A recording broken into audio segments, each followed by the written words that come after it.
As most educators are aware by this point, a Silicon Valley endeavor called OpenAI released to the public their artificial intelligence engine called ChatGPT.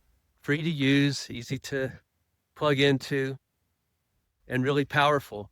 You can ask it almost anything, and it will give you a coherent, informed response. And you can converse with it, hence the name ChatGPT. It's engineered to chat with human beings. So you can chat with it to refine your query over and over until you get pretty much what it was you were after. So it's very powerful. And it has many educators alarmed because if you ask it to produce something that looks like student writing, a student response to a test question, it can do it. It'll produce a good facsimile of a student response. If you ask it to produce a student essay, say a 10th grader in high school writes an essay, or a first-year student in college, it'll do that, and it'll be a coherent, organized, tonally appropriate, on-topic essay.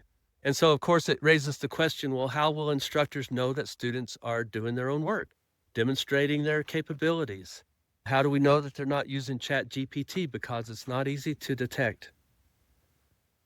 And so it's a particular concern to writing instructors like myself. So last spring, I decided to take on the question of ChatGPT directly in the design of my course.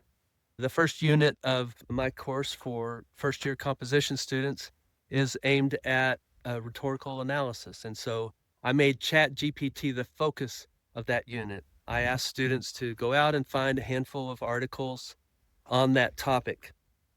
There was an explosion of writing, still is, of reporting and opinion on ChatGPT. And I asked them to examine it and get some familiarity with the topic and get a sense of the range of perspectives out there and start thinking critically about it. And then I handed them an article that I had selected by a tech writer in the mainstream press from a credible magazine, and I asked them to perform rhetorical analysis on it using tools that we had been learning in class. And so the task for them was not so much to arrive at a position on ChatGPT, but to examine the rhetoric that's emerging around it, to, in this case, look at the author's, first of all, what he said, and then how did he say it in order to persuade his audience, his readers. And it's kind of an interesting moment to conduct this experiment because the discourse on ChatGPT is only now emerging, even more so last winter. And so we get to see sort of in real time what questions are being raised, what answers are emerging from those questions, who the dominant voices are, what kind of vocabulary is arising, why some points of view take hold and gain traction while others don't, and so forth. So it's a good topic for a rhetorical analysis assignment. But my longer range goal for this assignment was really to give ChatGPT a full airing before we head into the next part of the course, which I asked them to produce an authentic, extended, research-supported academic essay.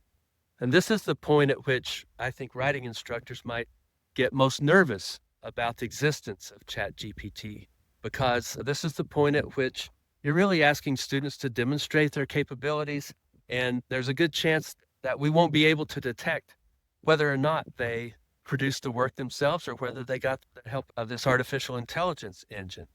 And so my strategy for doing the rhetorical analysis assignment was to get these questions out front and start talking about them before we went into the next assignment.